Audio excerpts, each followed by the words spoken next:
Hey, good morning, everybody. My name is Halona Black, and this is our regular Wednesday AM meditative writing circle. We come here to be able to nurture our writing gifts and to be able to share them with the world. So today we're talking about discovering our gifts, what they look like, and how do we share them? Why do we share them? All that good stuff. But before we start, I always like to start with just a short meditation exercise to be able to help us to get us settled into the space before we get started. So if you'd like, you can keep your video on or off. That's up to you. And if you'd like, you can just sort of sit where you are, put your shoulders, relax your shoulders and close your eyes. I like to take my glasses off. Put your feet flat on the floor and sit up straight without straining your back. And you just want to breathe normally. You just want to collect all of your energy back to yourself from wherever you were before. Perhaps you were rushing to get ready for wherever you have to be today for work or wherever else you want to go. But you've decided to take this hour to be able to focus on yourself and your own gifts. And so just take a moment to be able to make sure that you're all here.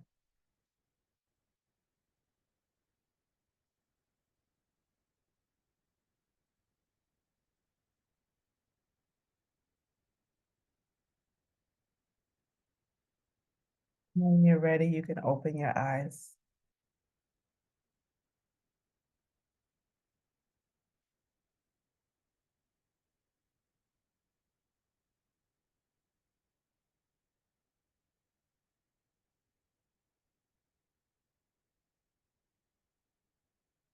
Okay. Oh, trying to keep these glasses clean is a pain. All right, so today we are talking about sharing our sacred medicine. And one of the things that's important about knowing about sharing our sacred medicine is that um,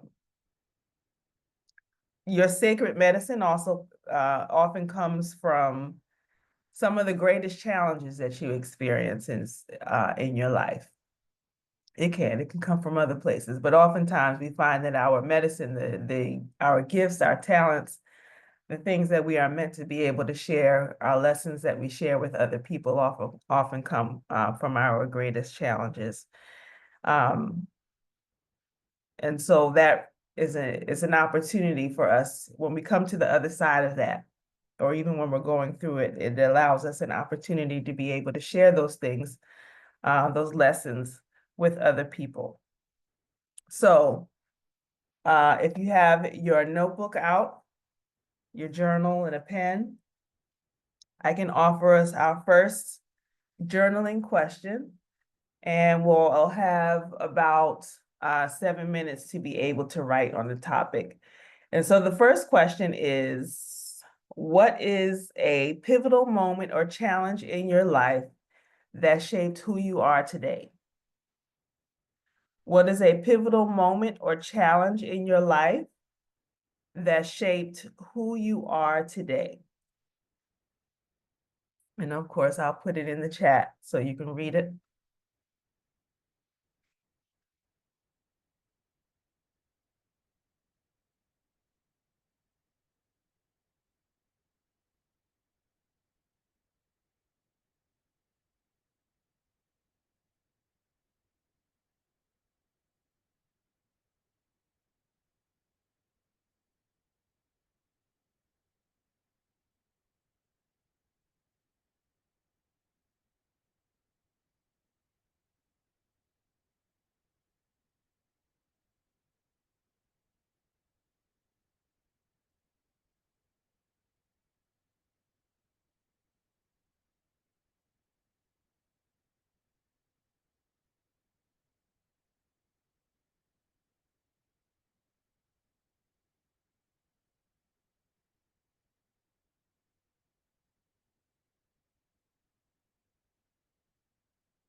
Few more minutes.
All right, so the first question,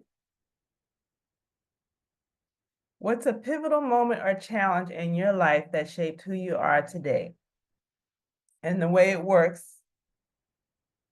is that I ask if you want to share, you're free to read what you've written in your notebook. You're not forced to share, of course, but if you'd like to, you can share what you've written in your notebook, or you could, just talk off the top of the head in general what it is that you've written.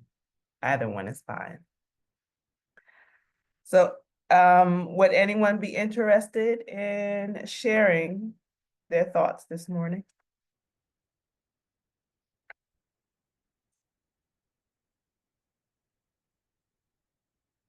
I can go. Hello. Good morning. Good morning, Lauren.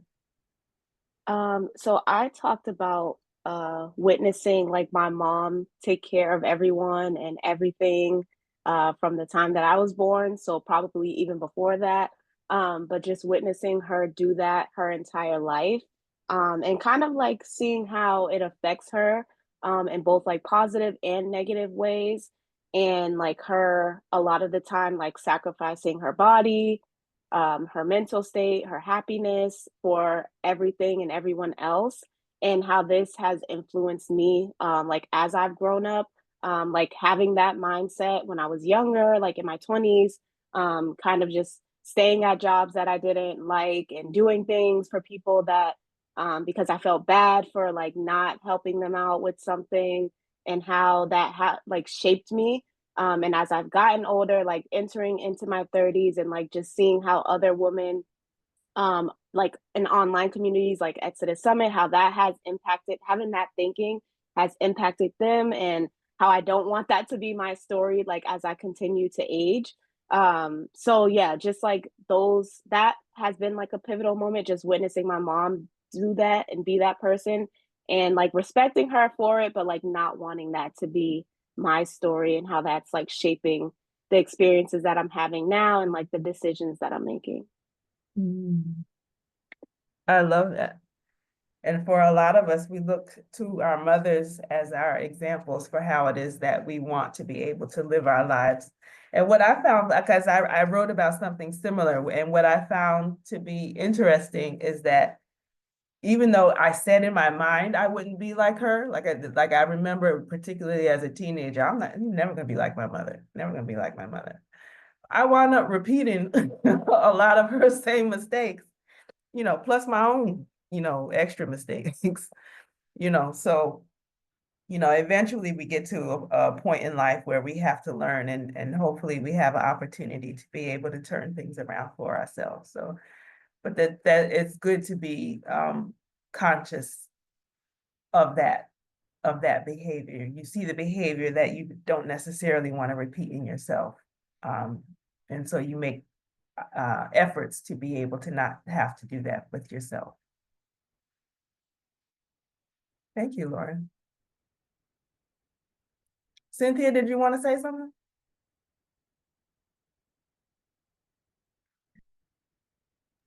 No, Anyone else like to just share? that it was relatable, Lauren, Yeah. what you shared, totally relatable. Mhm.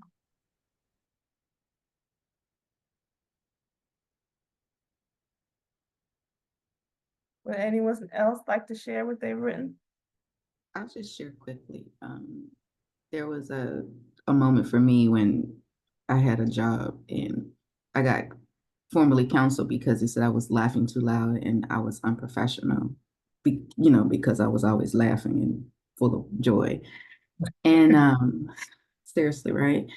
And so I was in the like employees lounge one morning and I was talking about it because I was like, why is that a problem? And so one of the janitors pulled me to the side, like afterwards, and he was like, that's your gift. Like, that's your joy. He said, do you ever notice when you walk into the room, like everybody's quiet, nobody's talking to each other, they're just sitting there. But when you walk in, people, you just bring up like whatever dumb conversation, right? Just whatever. And people just start laughing and talking, enjoying, like you bring people together without even really realizing what you're doing, and your laughter is healing it, because a lot of people, this may be the only time that they actually have a sense of joy or a sense of happiness in the day, just you just being your regular self. So he said, don't ever, and he told me, he's like, don't ever allow anyone to tell you to not to laugh, because that is your gift, that is what you have to give to other people.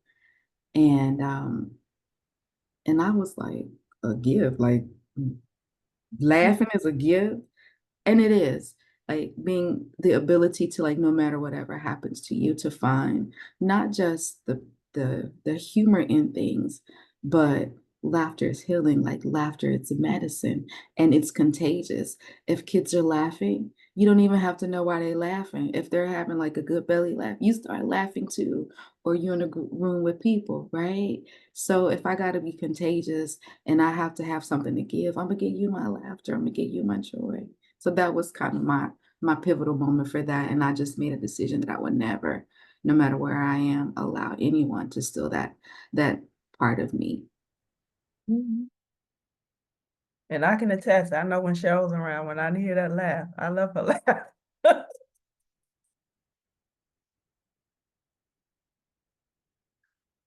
I know, and don't you think it's always interesting how, especially in a work situation, how miserable people want to spread the misery amongst everybody in the whole team or the whole company, or however, wherever it is that you're working, which is why I don't have a job now. Oh goodness. Can you all hear me? Okay. Hold on one second.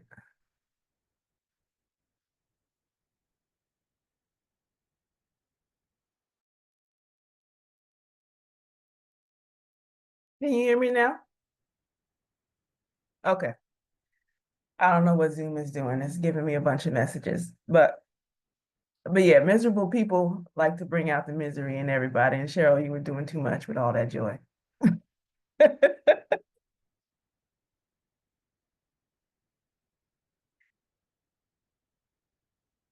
Anyone else care to share what they've written? I'll share. Yes. This is clear. Yeah. I'm gonna say a few things, but at the end, I'll get to the real reason why I'm saying this. For me, I think I leaned toward my career. When I was 16, I consider fortunate, able to join Explorer Club. And so Mhm. that kind of introduced me to finance and banking and industry and different people, and just get into a world out of my little, 3 to 5 mile radius of school and home. And so it was just so new for me to go downtown and meet with executives and things like that. So it led me to have an interest in finance and banking. So I did that for 40 years and 44 years, if I count my going to school.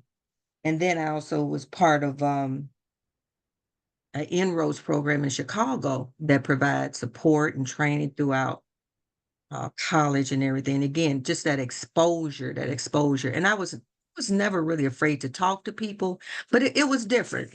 Let's face it, it was diverse. So that was new. You know, all of a sudden you introduce yourself to somebody, you realize, oh wow, there's an EVP. What's that mean? You know, and then later on you're like, oh, okay. So, you know, um, but the down part was because of that industry, you know, banking, I lost several jobs through downsize and everything like that. And I'm like, Lord, why can't I stay on a job for 40 years like some other people, you know?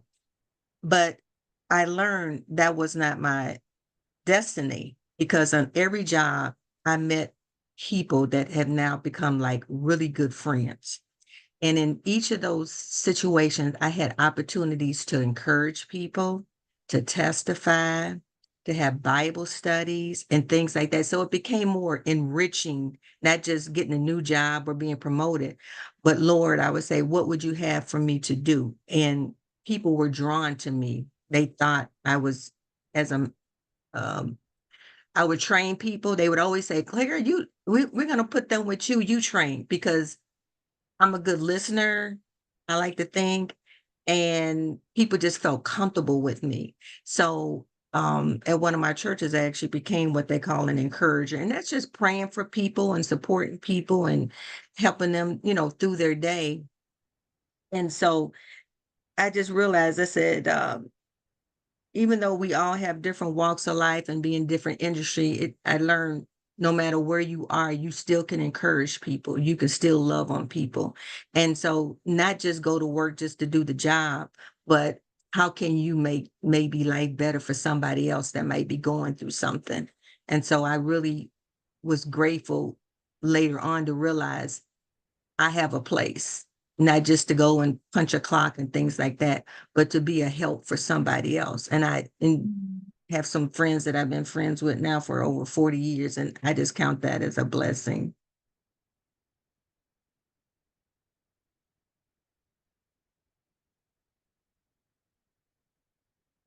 That's it. That's it.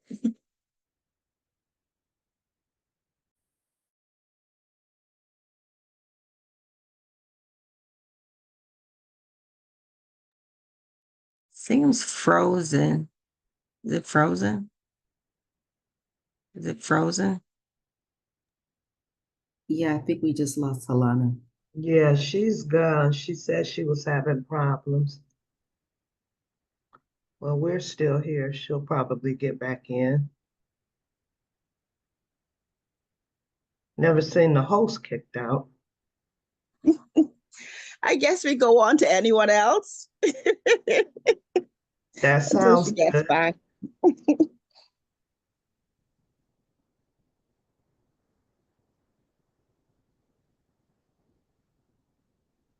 No one else? No one else wants to share? I'll go. Okay. I didn't write, Thank you. I don't have my camera on. This is Sakai and I don't have any light. 1 second. I didn't write because the question felt really hard to me, but I'll speak on it. And it's connected to the other sister. My name is Sakai, which means laughter. And I wasn't born with that name. I was born with the name that means beaver by the side of the road. I was like, that's not good enough. So I changed it. That's Beverly. And I changed it to Sakai. And growing up, there was no laughter in my house. My mother didn't like laughter. If when we laughed, stop all that noise, stop all that foolishness. That was seen as foolishness to her. And so I intentionally said, okay, that's not going to be my future life. So I joke all the time and I be a fool for fun and help myself laugh and if other people laugh, which they do. And that's the culture I create around me. So that the pivotal moment was when I said, no, not for the rest of my life. I had to endure it as a child, but not now. So that's my story, part of it.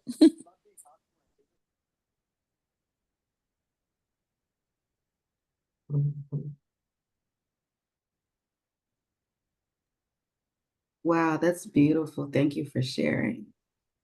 What a way to change your life, right? What a way to take it all back. Thank you all. Continue. Sorry. Thank you. Can you all hear me? Okay, Yes. all right. Yeah, we hear you. We hear you, All right, Wanda.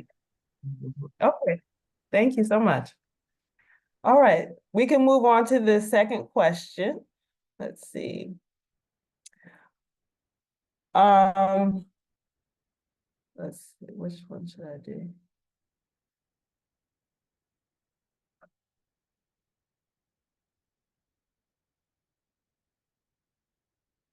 What are some simple ways you bring joy or comfort to others?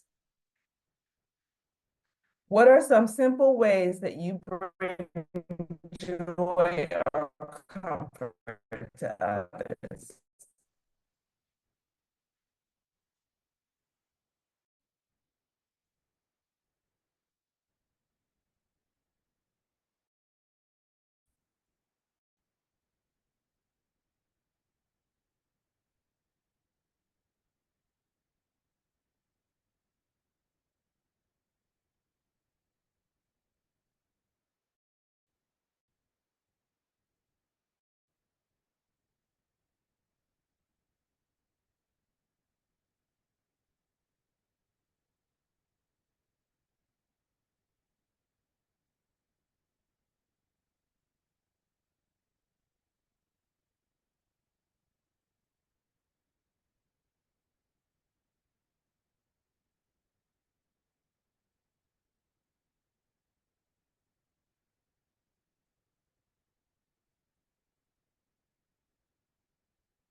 few more minutes.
So the question is, what are some simple ways that you bring joy or comfort to others?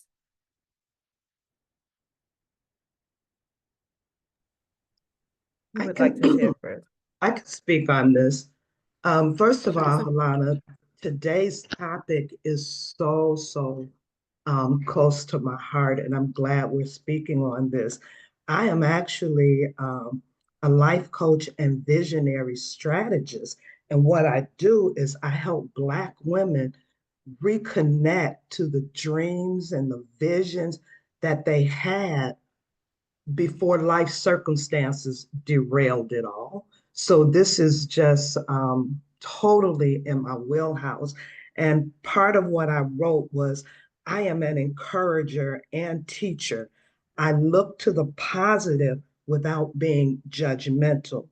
Yet I am also very straightforward and direct. So sometimes that doesn't always feel good. However, in the long term, others appreciate my candor. And so I help women see their gifts and learn to walk in those gifts, to embrace what God has placed within them. It is rewarding both for me and for others. That's beautiful. Thank you. And I love that you included being direct. Being direct is important as a life coach. You can't have Mhm. people in your life coaching program and you just telling them what they want to hear. Their lives don't change. It's not going to change anything. I like to see people, when people realize, women realize their strength and what they Mhm. really have and how to get a perspective on what maybe they thought was dead, was lost, or what they looked at or, oh, that's nothing, minimizing the greatness, the power, all of that. So, like I said, today's topic is just really, I'm so glad we're on this topic. Mhm. Yes, thank you. And there's a lot of people who get railed by life. And so they spend the remainder of their time in their life just sort of floating by until unfortunately something like an illness or something sort of wakes them up to see something different. So it's good if you can, work with somebody like yourself who can help you to be able to see um other ways in your life that you do, the small ways in life that you actually do have many gifts and how you can amplify that in other ways in the world that's often helpful.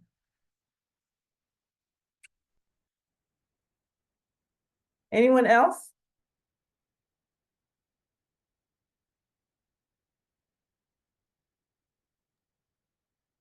I'll I'll go. say, oh Go no, ahead, sister. Go. Go ahead, no, sister. no, you go ahead. You go ahead. Go ahead. I wrote, I show up positively because I love life. I see and look closely when I'm in social settings, like a secret agent, a ethnographer, just looking and seeing, because I enjoy people and interactions and I like being in the mix.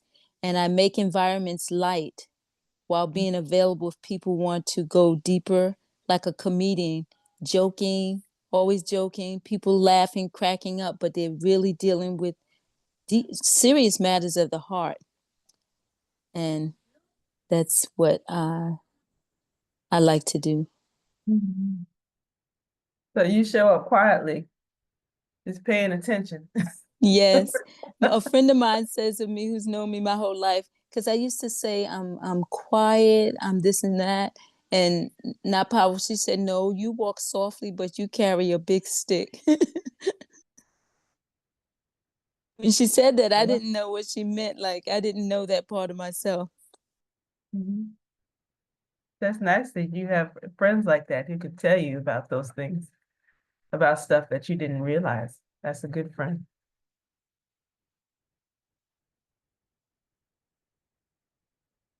Miss Claire, did you want to share something? Yes, yes. I love listening to her talk. You can't hear the joy. What I like to do, I like to send, I have tons of encouragement cards to people. I'll reach out, I'll talk to them. Sometimes I'll cook a meal or send a meal, especially if they're going through and they just seem like they need a break, you know. Women, we never stop working, it seems like. And then I'm part of some prayer groups. So sometimes I'll send out some, gospel music or scriptures, pray with them on the phone or via text message, and just listen. Because people are always going through something, in 1 minute your whole life can change, right? A phone call. It happened to me. A phone call, my whole life changed one day. Um, and people, I don't think I am, but people think I'm funny. They always end up laughing about something. You're so silly. You're so silly. And when the conversation is over, they're like, "Oh, I feel so better." After talking to you, it's like, get them off the mountain. Because what we're going through in life, without going into deep, people are just so much anxiety, just so much anxiety. And I just have to say, you just have to stay focused. Just have to stay focused on what your calling is, what your purpose is. I'm not saying you don't have to deal with a lot of things that are going on in the world, but it cannot be your focus. It cannot. You have to stay, whatever your purpose is, whatever your goals is, taking care of your house, taking care of your family, going to work, using your gifts and your talents and stuff. Because I've been there, you just get scatterbrained. And then by the end of the day, you realize you didn't do anything because you just spent the whole day worrying. So Mhm. learning to stay focused and talking it out. We have to talk it out. I know I have to talk it out. I had to learn that the hard way. You have to talk things out and not always keep things in, because I realized growing up, I kept so much in. I didn't share because I'm a fixer. I can fix it myself. I don't need nobody. I don't need no help. And I'm still like that to a certain degree, but I'm starting to kind of let that go a little bit. Like I can't do it all, never could, but I thought I could. But again, just being an encourager for others and being an ear and hoping that they, pick up the phone. If not, I'll pick up the phone and call people. A friend told me one time at work, she's like, you're the glue to these friendships at the work. You get your little group. And I felt like that was a compliment. So that's kind of what I enjoy doing. Yeah, that's it. Yeah. Thank you so much for sharing it. Mhm. Get the glue that holds everybody together. That's important. Absolutely. Morning, ladies. Morning. Good to see everybody. Um, really quickly, I was thinking about this question. A couple of things came to mind. Um, And I realized that a lot of, I used to think that some of the things that I did, I was doing to help other people, but it really helps me um, more, if not as much, if not more. So, sharing food, cooking. I love to cook. I cook. I share food. I still don't know how to cook for one person anymore. Everybody's grown. Everybody's on their own. So I cook. Food is really, really important um, to me. But I was thinking about, like, my whole life I've been one of that one person. Like, if you go into a room or you're on a bus and um, there's an empty seat next to me, that weird person is the one that will sit by me every single time. Every single time. And it just used to drive me crazy. It's like, why? Dude, and I wouldn't move, but now I welcome it. And I talk to everybody. People that nobody want to talk to, I talk to them. And I get so much, it's such a blessing, many of those experiences that I've had, because in my life, in many situations, I always knew that, you look at me, but I didn't feel seen.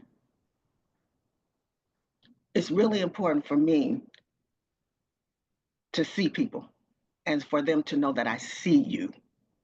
Everybody needs to be seen.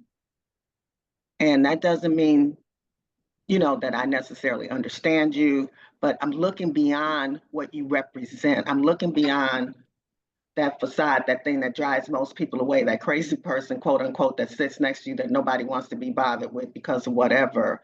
But everybody needs to be seen.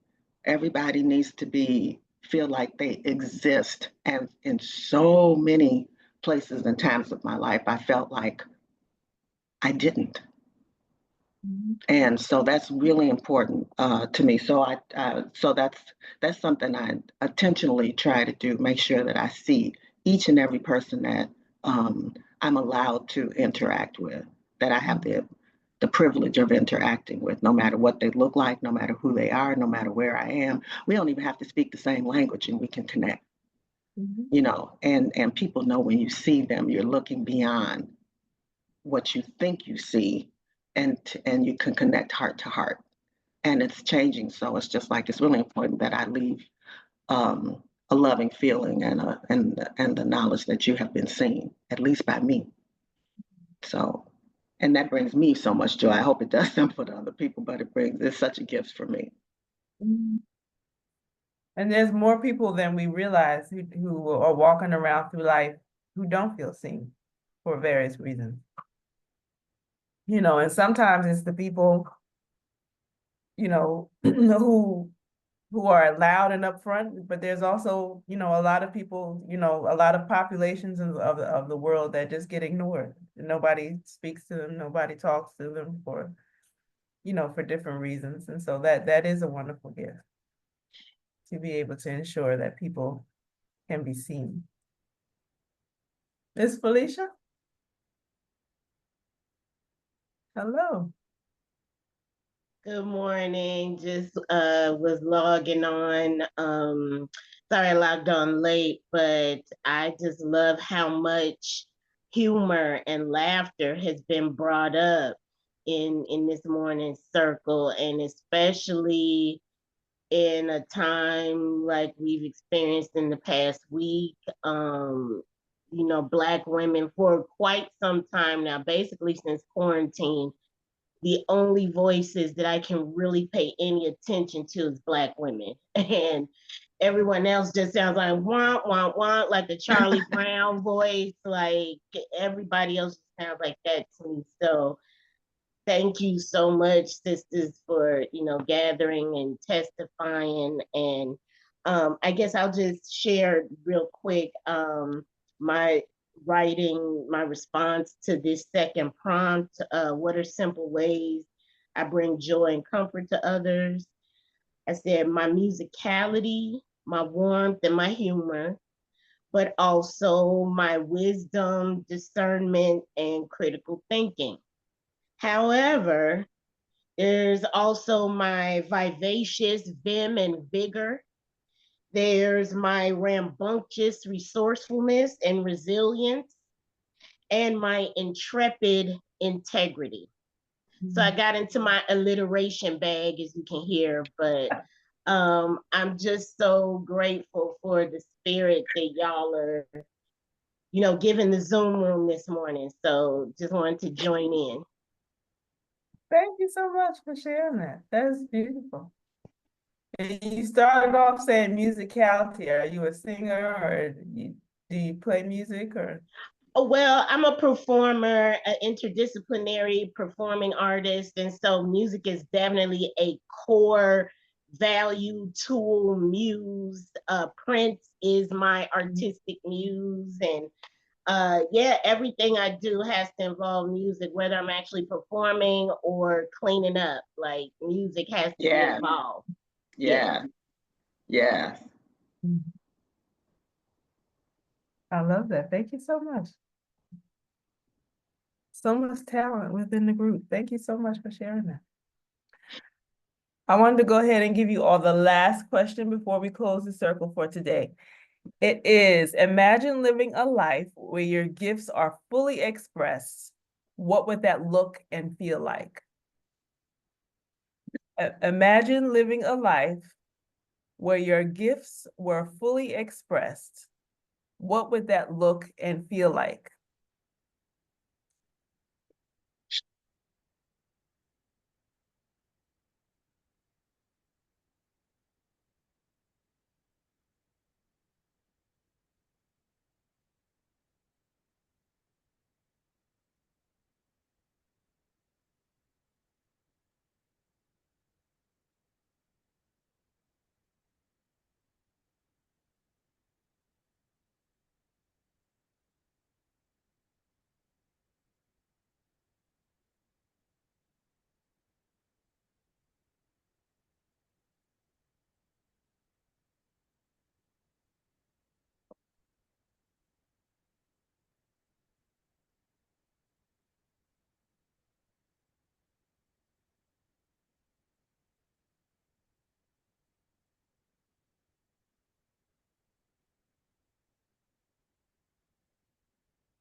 All right. So the question that we are working on, imagine living a life where your gifts are fully expressed. What would that look and feel like?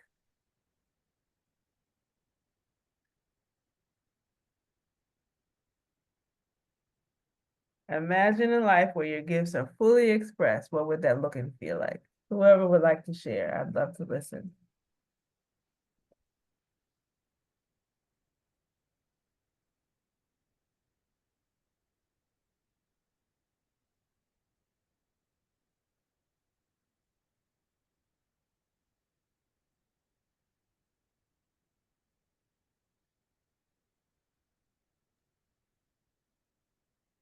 This is Claire, I'll go for it.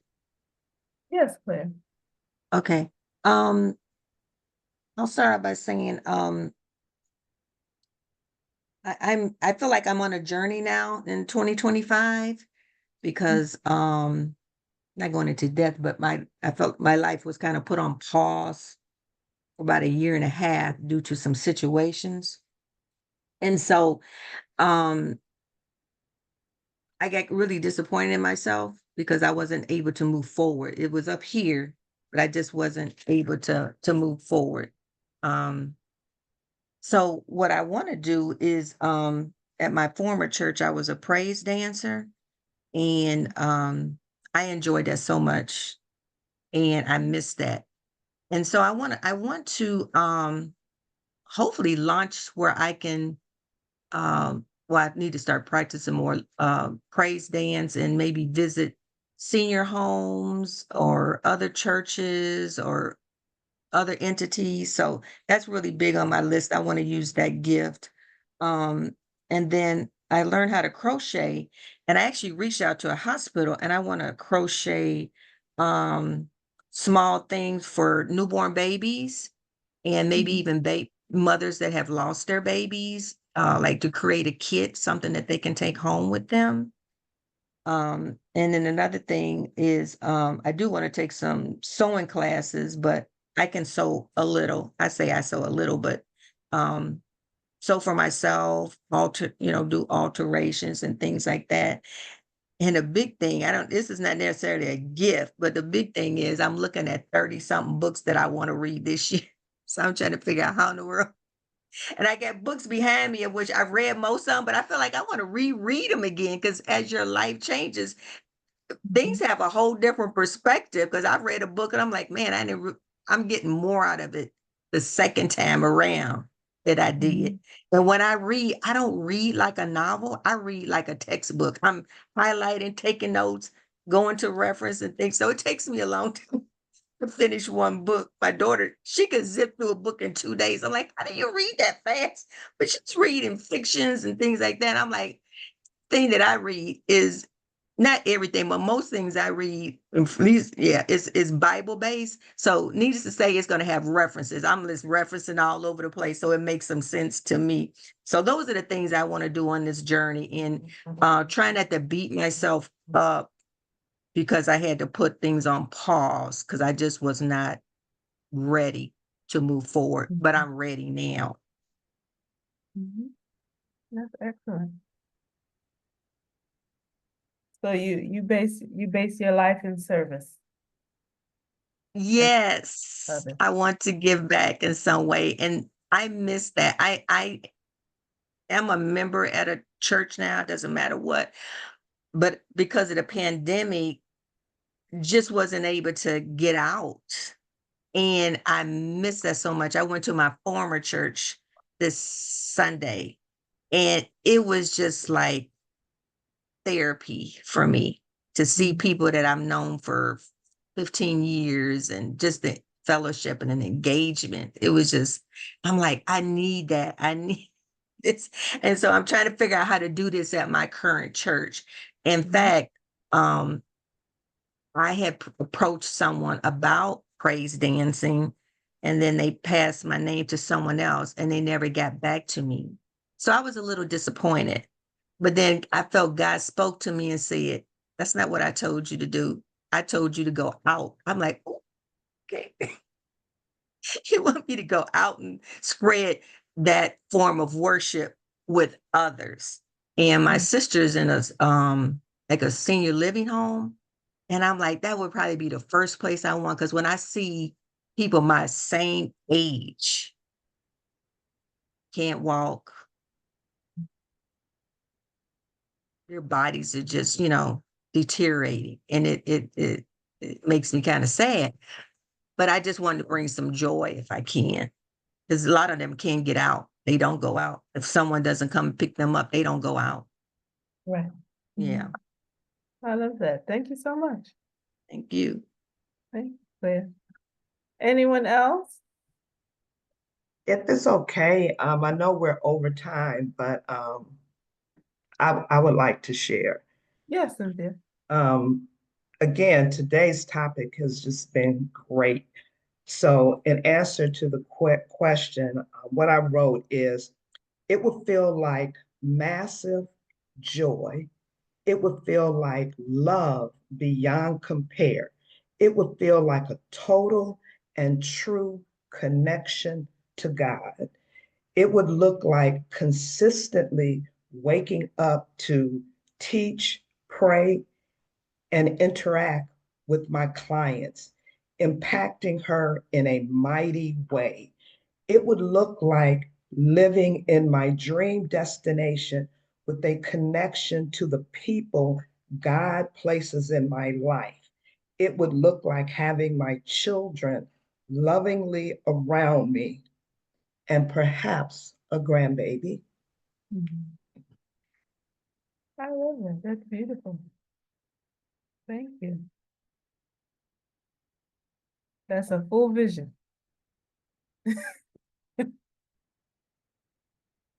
One last person before we go today?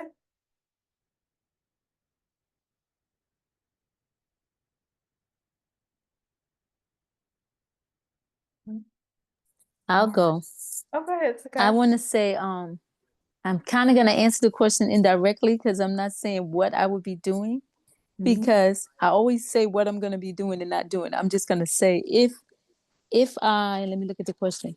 If I am living a life where my gifts are fully expressed, I will wake up so happy, just a grinning and cheesing, ready for my day, which I do anyway now. But I have a whole list of things I would do, and they don't manifest totally. So in the perfect world, when I am living, I'll just be ecstatic. I'll be writing all day, performing all day, just out there sharing my gifts, and I just absolutely love it. Because now I just got to pump myself up at the end of the day. It's okay, another day, try again. But I'll just be so happy. I'm happy already, but I'll be super happy. That's it. Thank you. Sharing your gifts does lead to being happy, expressing happiness. And that's really the point. That's really the point. To be able to connect to what it is that you love so that you can be happy, share happiness. And that's more of what we need to be able to participate in life.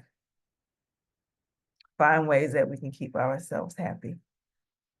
All right, ladies. So it's at the top of the hour. We thank you for staying an extra 5 minutes. I appreciate you. Thank you for your participation. I love seeing your faces every Wednesday morning. So thank you so much. I appreciate you all, and we will come back next week at the same time with a different topic. If you all ever have something that you want to be able to talk about that I can sort of create something around, you can send them to me in the emails that you get. Just hit reply and send it to me, and I'll see what I can put together. So thank you so much. I will see you all next week. Thank you. Thank you. Thank Thank you. you. Thank you. Love you. Love you too.